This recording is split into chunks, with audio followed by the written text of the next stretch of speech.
Today we're going to make a cool experiment about shrinking stuff.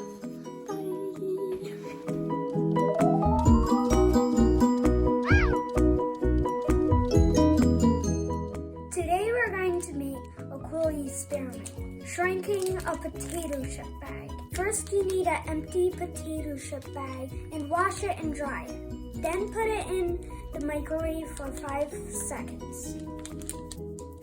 Make sure to put it directly in the middle of the microwave.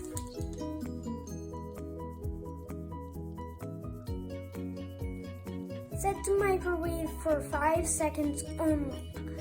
This is very important. Seconds matter. Wait for the sparks. It's cool. What?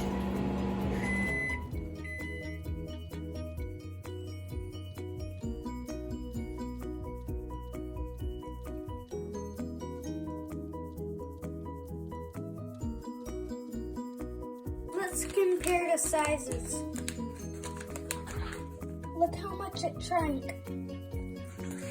The cool thing about this science experiment is that I get to eat all of the potato chips. Do you know why this happens? It's simple. It's because bags are made out of plastic and polymers are in plastic. And when it's heated up, it bunches together. Now you can make a craft out of it. Drop a comment down below, smash that like button, ring the bell, and subscribe if you liked my video. Bye! Want some potato chips, please?